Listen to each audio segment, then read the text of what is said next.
Alhamdulillahi Rabbil Alamin. Wa bihi nasta'in ala umuri dunya waddin. Wassalatu wassalamu ala ashrafil anbiya wal mursalin.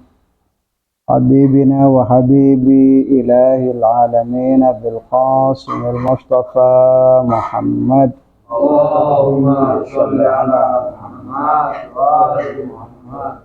Allahumma shalli ala Muhammad wa ali Muhammad. Allahumma shalli ala Muhammad wa ali Muhammad wa ala alihi wa ashabihi al-mayamin. Rabbi shrah li sadri wa yassir li amri wa hlul 'uqdatam min lisani yafqahu qawli. Amma ba'd. Bismillahirrahmanirrahim. Wa man nu'ammirhu nunakkishu fil khalqi afala ya'qilun. Malam ini saya ingin membahas tentang lanjutan surah Yasin, yaitu ayat yang ke-68. Apabila pada pertemuan sebelumnya Allah Subhanahu wa ta'ala berbicara tentang kemampuan Allah, kekuasaan Allah, apabila Allah menghendaki maka orang-orang yang berdosa, ahli maksiat itu kemudian dihapus matanya, dibutakan matanya, dihilangkan bentuknya, seperti yang disebutkan dalam ayat walau nasya'u latamasna ala a'yunihim. Atau kalau misalnya Allah Subhanahu wa ta'ala menghendaki, maka manusia akan dimasak menjadi makhluk, menjadi binatang yang terburuk, lebih buruk daripada binatang-binatang yang lainnya. Seperti kata Allah dalam ayat berikutnya, walau nasya'u lamasahnahum ala makanatihim famastata'u mudiyya wa la yarji'un. Itu sudah kita jelaskan pada pertemuan-pertemuan sebelumnya. Seperti peristiwa Ashabus Sabt, yaitu orang-orang Bani Israel ketika mereka dilarang untuk mencari ikan di hari Sabtu, karena hari Sabtu itu adalah hari untuk beribadah, tetapi ternyata mereka melanggar maksiat aturannya Allah Subhanahu wa ta'ala, maka kemudian disabdo, wong Jawa bilang disabdo oleh Allah Subhanahu wa ta'ala, dimasak oleh Allah Subhanahu wa ta'ala, kunu qiradatan khashiin, jadilah kalian sebagai kera yang sangat buruk. Walaupun sebagian ahli tafsir mereka mengatakan masah yang dimaksudkan bukan menjadi kera secara fisik, tetapi perilakunya. Namun sebagian yang lain, bahkan hampir mayoritas para ahli tafsir, ahli mufassirin, mengatakan yang dimaksud adalah nyata, fisiknya dibentuk dan disabda oleh Allah Subhanahu wa ta'ala, atau disabdo sama Allah ta'ala berubah menjadi kera yang sesungguhnya, bukan perilakunya tetapi kera yang sesungguhnya. Dalam ayat berikutnya, yaitu ayat 68, Allah Subhanahu wa ta'ala berfirman, wa man nu'ammirhu nunakkishu fil khalqi afala ya'qilun.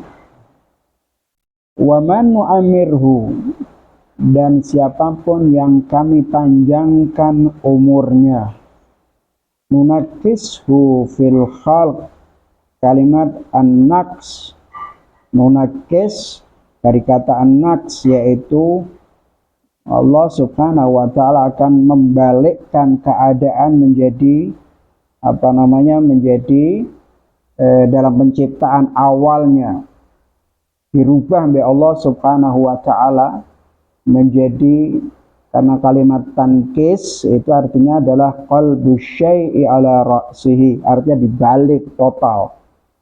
Kalau sudah tua tiba-tiba berubah menjadi seperti anak bayi, itu namanya dirubah, itu tankis.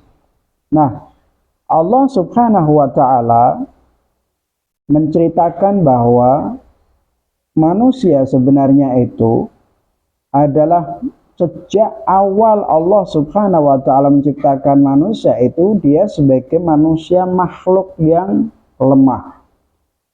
Wa khuliqal insanu dha'ifa. Manusia itu diciptakan oleh Allah Subhanahu wa taala dalam keadaan yang sangat lemah. Kemudian dari diciptakan yang lemah itu, maka kemudian melalui proses dia menyempurnakan diri secara bertahap. Manusia pertama dari bentuk penciptaan di dalam perut, yaitu ketika dia menjadi janin pun juga demikian. Janin berawal dari air mani, kemudian nutfah berubah menjadi ini dan lain sebagainya. Ini melalui proses dari sesuatu yang lemah. Kemudian begitu sudah sampai pada waktunya, yaitu 9 bulan, kemudian bayi itu terlahir. Dalam keadaan terlahir, ketika dilahirkan dari perut sang ibu, dia juga dalam keadaan lemah. Tidak memiliki kemampuan apapun, tidak memiliki kekuatan apapun, bahkan pemikirannya semuanya lemah. Ini manusia. Makanya kata Allah Ta'ala mengatakan wa khuliqal insanu dha'ifa. Manusia diciptakan dalam keadaan dhaif, lemah segalanya. Dari sisi apapun lemah. Kemudian setiap harinya manusia melalui proses mengalami perkembangan baru yang tadinya hanya cuma menangis, sudah mulai berubah lagi.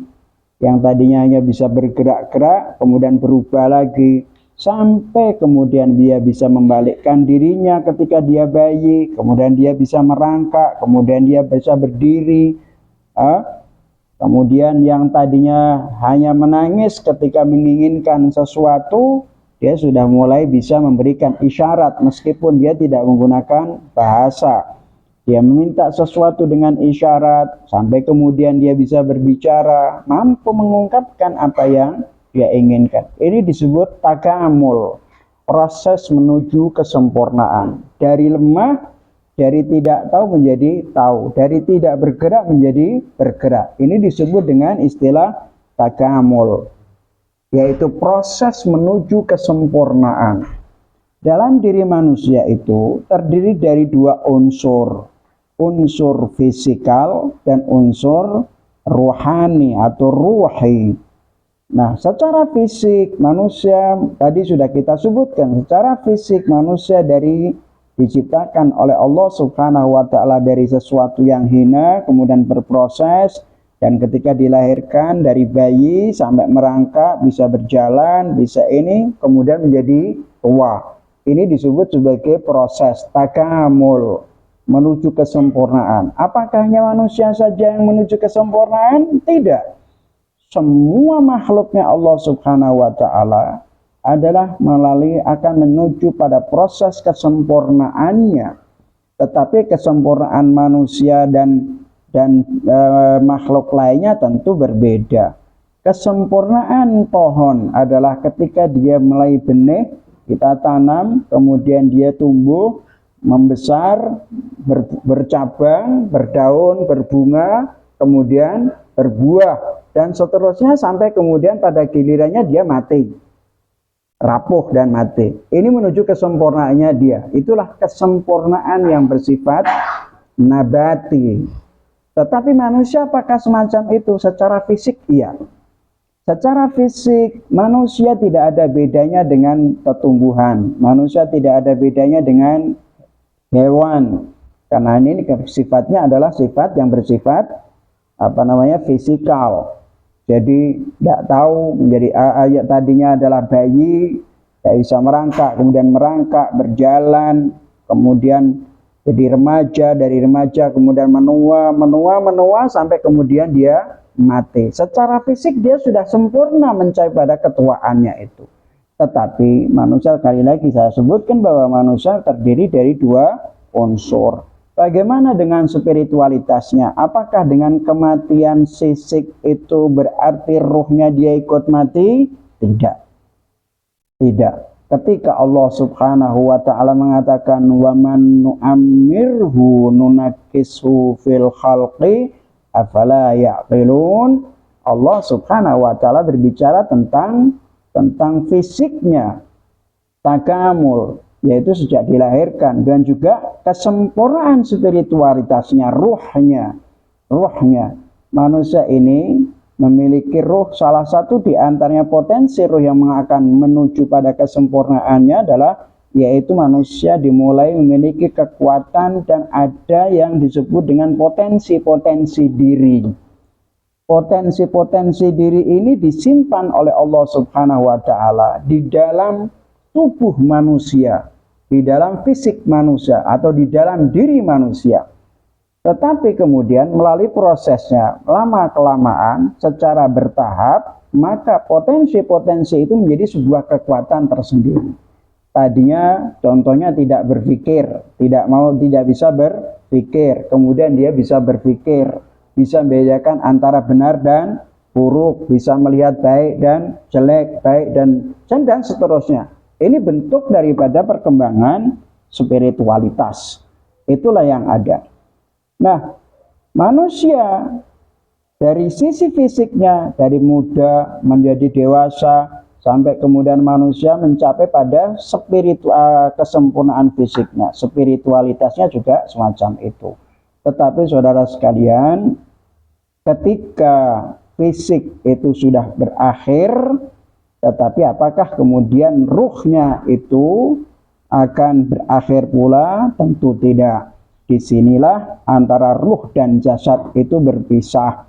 Kesempurnaan ruh terus berkembang sampai di saat misalnya fisik itu mati, fisik itu menjadi tua, ruhnya tidak. Makanya di dalam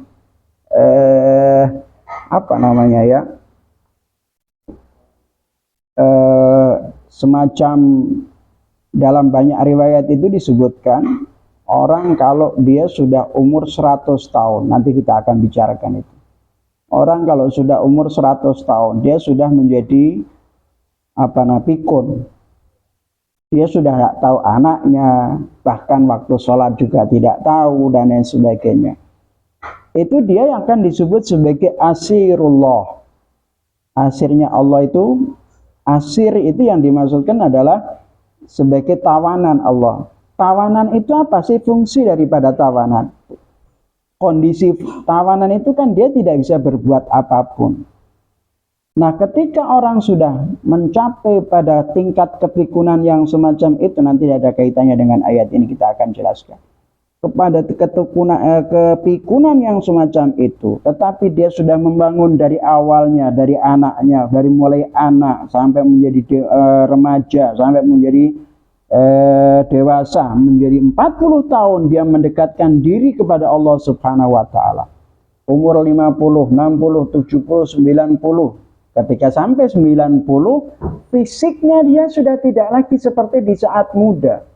Kalau di saat muda dia ini sudah beribadah kepada Allah, ngaji, baca Quran, ibadah, membantu orang, derma dan lain sebagainya, maka di saat tuanya semakin kuat dia, tetapi karena fisiknya sudah tidak ada, tidak ada kemampuan, akalnya sudah mulai berkurang dan lain sebagainya, maka kemudian orang itu menjadi seperti anak, tetapi Allah Subhanahu wa taala akan memberikan pahala orang itu. Makanya di dalam riwayat disebutkan, wahai orang yang sudah umur 90 tahun, kata disebutkan, ya asirallah fil ard qad ghafirallahu laka ma taqaddama min dzambika wa ma ta'akhkhar.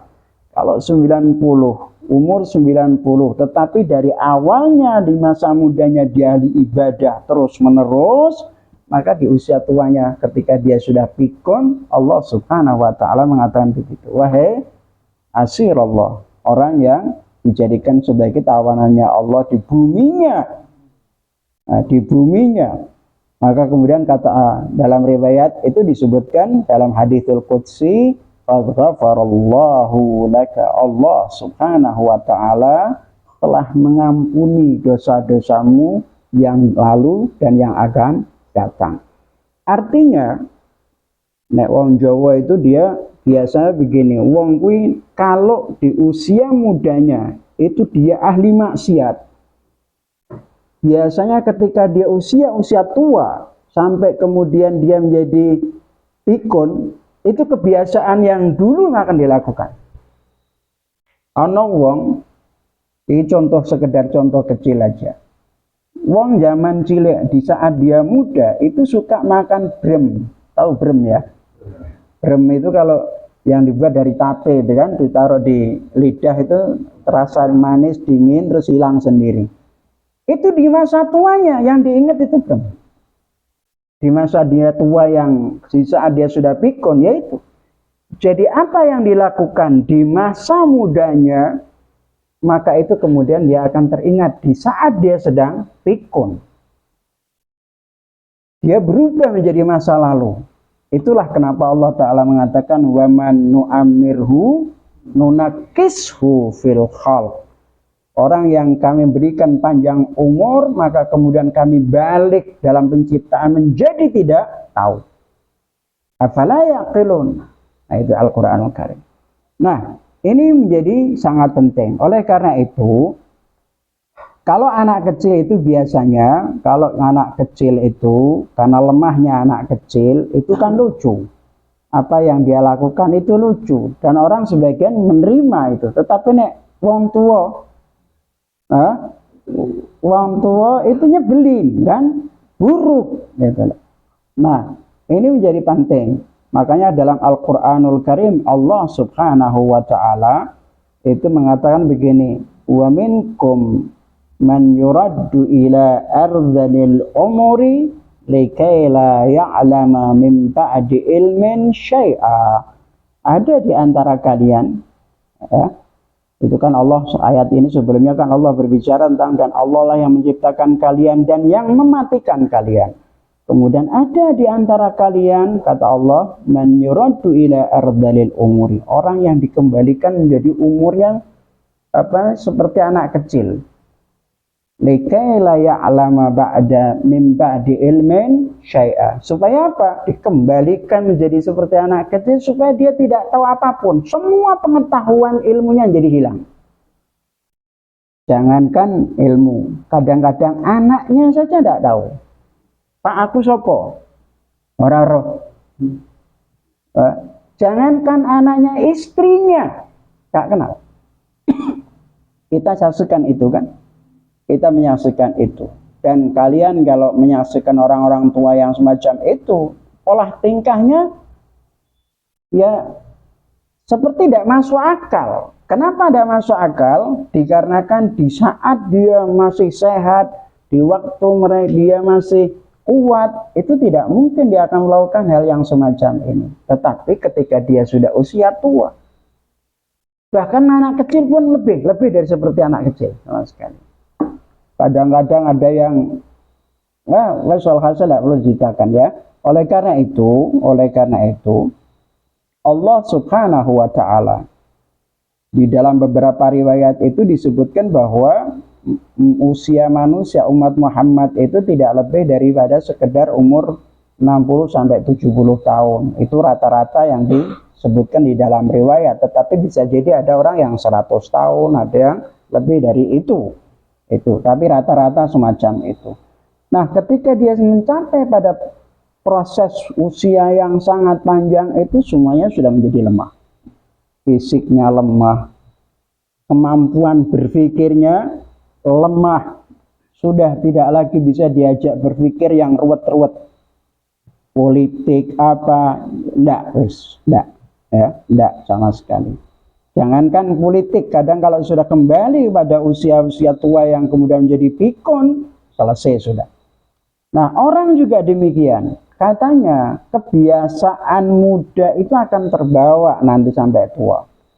Orang yang dari awal dia mendidik dirinya, menjadikan jiwanya mulai dari awal, mulai dari anak muda, masa muda, umur balik, sudah terbiasa menjadi orang yang derma, sudah biasa menjadi orang yang ahli ibadah, sudah biasa menolong orang lain, memberikan perhatian kepada orang lain di usia tuanya 40 tahun ke atas juga begitu. Tetapi berbeda ketika Orang itu di masa mudanya lupa sama Allah, tidak peduli terhadap sesama, bakhil di masa mudanya. Ketika dia sudah usia sampai 40 tahun ke atas, dia tidak akan pernah mampu untuk mengubah dirinya menjadi derma. Menurut saya tidak tahu secara psikologi seperti apa, tetapi dalam riwayat semacam itu, dia akan semakin parah tuanya itu. Makanya kita temukan orang-orang yang semakin awal kadang-kadang kan, urusan sepele saja, waduh, coba ditambah 50.000 kan selesai. Enggak, gegeran dulu. Padahal usianya sudah tua. Awal, itu karena kebiasaan dari masa mudanya. Makanya di dalam riwayat itu, sampai-sampai ada riwayat katanya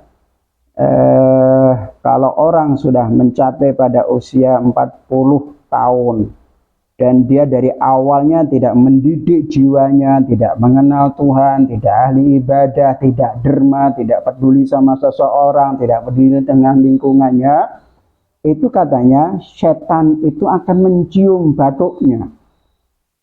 Orang mencium batuk itu kan merasa bangga kan? Setan merasa bangga sama orang itu. Dicium batuknya. Mungkin bahasanya hebat kamu. Nah, itu. Terus apa kata setan? Kata setan dia bilang ufdika binafsi la tasluhu abada. Ini di dalam riwayat di kitab Al-Bihar. Kata iblis, kata setan dia bilang sungguh aku korbankan jiwaku untuk kamu. Dan kau tidak akan pernah jadi baik sama sekali. Coba lihatin, perhatikan. Ini pentingnya kenapa kita harus ngaji. Membangun pribadi, membangun di kepribadian kita menjadi pribadi yang dekat kepada Allah Subhanahu wa Ta'ala. Karena semua apa yang kita ceritakan ini semuanya kita akan hadapi. Kita usia kita ini nanti sudah 60, 70, 80, 90, mudah-mudahan kalian semua 100 tahun lebih. 100 tahun itu berarti mungkin sudah lupa anak cucumu, kalian sudah lupa, tetapi tetap hidup, gitu kan? Tetap hidup. Nah, ini menjadi sesuatu yang sangat penting sekali. Kata Allah, wa man nu'ammirhu, kalau kita sudah sadari bahwa orang dikasih umur panjang sama Allah dan kemudian nanti dikembalikan lagi menjadi lemah, afala ta'qilun kata atau afala ya'qilun. Nek afala ya'qil itu cara basa Jawane, apa kowe ora gunakno akalmu? Apa kowe ora berakal? Ngono lah kira-kira bahasane. Nek Allah Taala pakai kita artikan ke bahasa Jawa itu kebangetan ora iso mikir, ora duwe akal kowe. Afala ya kenapa kowe ora duwe akal? Nah, itu cara Jawane. Afala yaqilun, apakah mereka tidak berpikir? Ini menjadi sebuah pelajaran. Dan jutaan orang sudah kita saksikan semacam itu.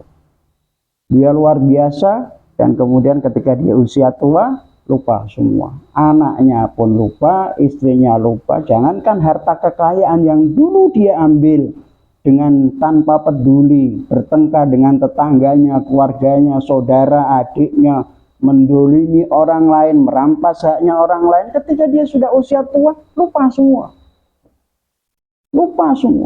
Padahal besok dia akan dihisab oleh Allah Subhanahu wa Ta'ala. Nah, ini menjadi sangat penting.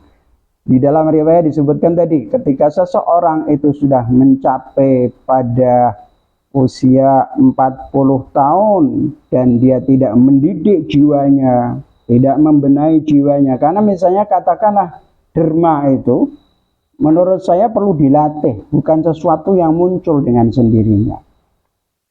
Orang bantu orang lain. Kita lihat bagaimana anak kita, misalnya kita membawa makanan, terus ada teman anak yang kecil yang lainnya minta, kadang-kadang egonya tinggi, nggak boleh ini. Tetapi ini harus diajarkan sampai merasa bahwa ini harus bagian dari mereka. Ini penting. Bahwa kalian anak-anak ini harus diajarkan pada anak-anak kita supaya mereka bisa berani berkorban untuk saudaranya, bisa membantu saudaranya, peduli terhadap saudaranya, karena ini. Kalau enggak, usia tua selesai sudah. Kalau sudah usia tua, tambah lebih bakhil lagi. Tadi awal tadi, lebih awal ya sesuatu yang seharusnya ruwet urusan. Nah ini harus dididik, mumpung kita masih ada kesempatan hidup. Nah oleh karena itu, di dalam riwayat Rasulullah Shallallahu Alaihi Wasallam pernah bersabda berkata kepada Abu Dzar, nasihat kepada Abu Dzar, salah satu sahabat Nabi Shallallahu Alaihi Wasallam. Rasulullah mengatakan, "Igtanim khamsan qabla khamsin." Yang suka dangdut pasti ingat lagu hadis ini karena suka hanya Roma Irama kan. Ini lagunya Roma Irama ini. Igtanim khamsan qabla khamsin, syababaka qabla haramik. Kata Rasulullah berpesan kepada Abu Dzar Al-Ghifari, kata Rasulullah, nama itu mengambil keuntungan, ambillah keuntungan 5 sebelum 5, yaitu pertama adalah syababaka qabla haramik, ketika kau masih muda dan sebelum tua, manfaatkan usia mudamu itu. Di dalam sebuah riwayat Rasulullah Shallallahu Alaihi Wasallam itu pernah bersabda bahwa besok itu orang akan dihisab oleh Allah Subhanahu Wa Taala. Salah satu diantaranya adalah tentang masa muda. Allah akan bertanya kepada kita, untuk apa masa mudamu kau gunakan? Saya lupa hadisnya itu. Terus kedua adalah usia. Usia kita ini akan dimintai pertanggungjawaban sama Allah. Jadi dalam hadis itu membedakan antara usia dan masa muda. Karena usia itu kan berarti mulai dari kecil sampai tua sampai mati. Tetapi masa muda adalah batasan tertentu. Dan karena batasan tertentu, kekuatan manusia sebenarnya itu adalah ketika dia merasa pada usia muda. Kalau kita bisa bayangkan proses manusia itu, ibaratnya orang yang naik gunung dari bawah, dia tidak tahu apapun kalau sudah dari bawah itu. Yang dia tahu hanyalah di sekitarnya. Kemudian naik. Ketika dia naik pada ketinggian tertentu, dia sudah bisa melihat apa yang dia lebih luas lagi pandangannya. Ketika kemudian naik lagi, juga pandangannya lebih luas lagi dibandingkan dengan awal mula ketika dia masih di bawah. Anda di bawah gunung, mau naik itu, berarti yang kau saksikan kan sekitar apa yang kau lihat. Kemampuan matamu kan cuma itu saja, di sekitar itu. Tetapi ketika naik sudah luas lagi. 100 kilo sudah kelihatan, atau 10 kilo lah sudah kelihatan. Naik lagi 15 kilo.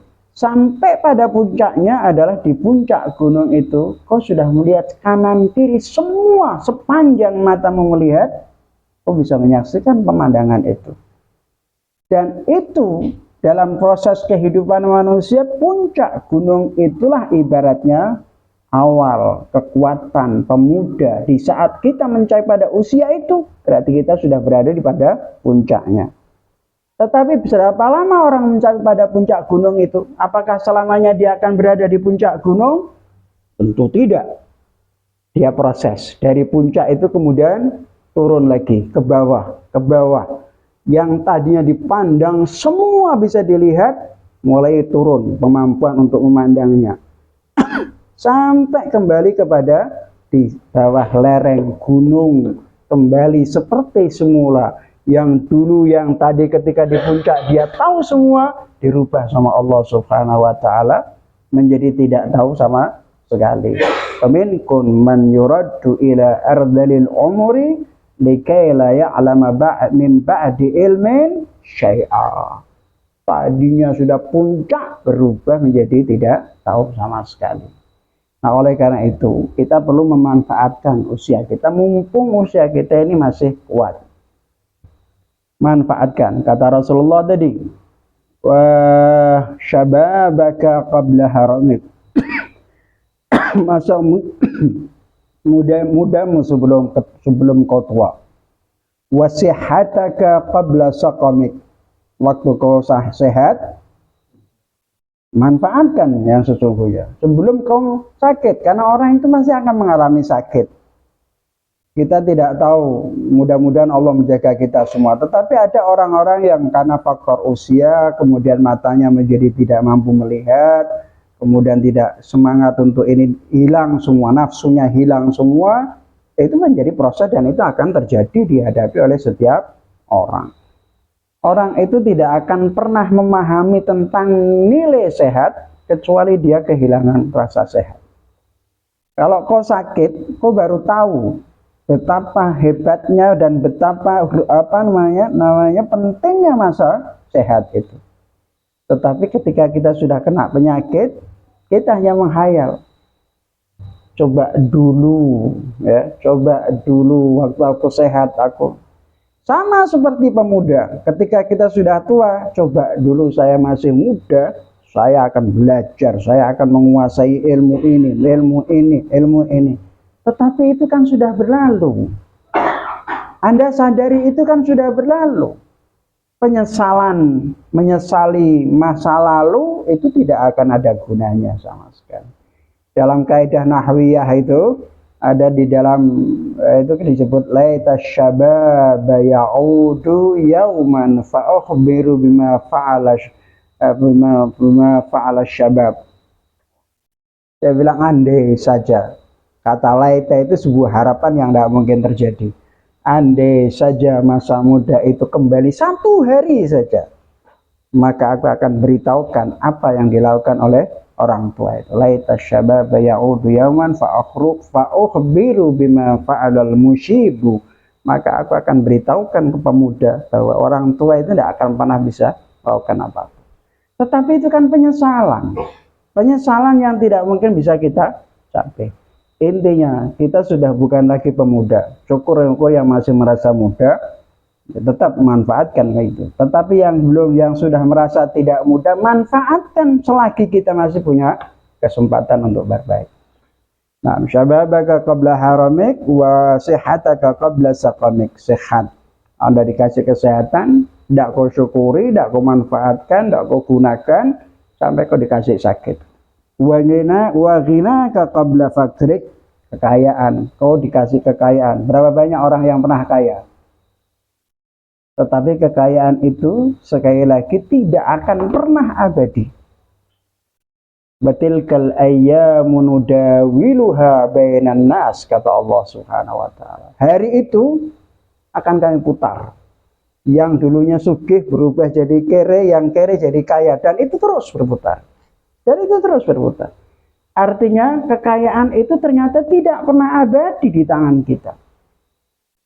Di saat kita kaya itulah manfaatkan sebelum kau jadi fakir. Itu nasihatnya Rasulullah Shallallahu Alaihi Wasallam. Di saat kita kaya itu manfaatkan, karena yang kau gunakan, yang kau infakkan, yang kau keluarkan, yang kau gunakan untuk membantu orang fuqara, itulah yang bermanfaat. Itulah yang akan berguna, itulah yang akan membantu kamu di akhirat nanti, dalam kehidupan kita juga di dunia ini. Sedangkan yang kemudian akhirnya berubah menjadi miskin, semua hilang. Dan tidak ada pernah. Kalau sekiranya kekayaan itu bisa abadi, seharusnya Qarunlah yang abadi. Ternyata Qarun ditenggelamkan sama Allah Subhanahu wa ta'ala. Wa tilkal ayyamu nudawiluha bainan nas. Makanya waktu sugih ojo sombong, waktu kere jangan terlalu sedih. Karena dunianya akan berubah. Kaya jangan merasa bahwa itu adalah milikmu sendiri. Tetapi miskin jangan pernah bahwa engkau diuji, direndahkan sama Allah. Enggak, itu kau dituntut untuk kembali lagi dan akan berputar. Dan itu pasti terjadi. Nah, itu makanya disebut waqina qabla faqrik. Wa firaqaka qabla syughlik. Kalau kau ada kesempatan, manfaatkan kesempatan. Karena kesempatan itu sesaat sifatnya. Saya mau puasa Rajab misalnya. Nanti aja lah, besok karena walimah. Besok lagi ada sambatan, besok lagi ada ini. Akhirnya tidak jadi. Mumpung kau masih ada kesempatan, lakukan. Kan itu, lalu tanggomu misalnya ngejak selamatan. Lah kenapa Anda harus kau tinggal? Ini kesempatan, gitu loh. Nah, ini penting. Sering kali kita hilangkan kesempatan, berlalu begitu saja, tetapi kemudian kita menyesalinya setelah itu semua berlalu. Kemudian wahayataka qabla mautik. Jelas kita semua pasti akan mati dan tidak ada satupun di antara kita yang meragukan bahwa kita tidak akan mati. Semua meyakini akan mati. Mau yang beriman, mau yang tidak beriman, yang bertuhan ataupun yang tidak bertuhan, semuanya meyakini bahwa dia akhirnya akan mati. Nah, oleh karena itu mumpung kita masih diberi kesempatan oleh Allah Ta'ala hidup, manfaatkan kehidupan ini yang terbaik untuk kita, untuk masa depan kita, yaitu setelah kematian nanti. Itu adalah sesuatu yang perlu dilakukan. Oleh karena itu saudara sekalian, kata Allah, wa man nu'ammirhu nunakkishu fil khalq afala ya'qilun. Kita harus belajar itu semua karena Anda dari lemah menjadi kuat, dari kuat menjadi lemah, dan itu harus kita hadapi. Semua kita akan menghadapi hal yang sama. Wallahu a'lam bishawab. Walhamdulillahi rabbil alamin wa sallallahu ala Muhammad wa alihi at-tahirin.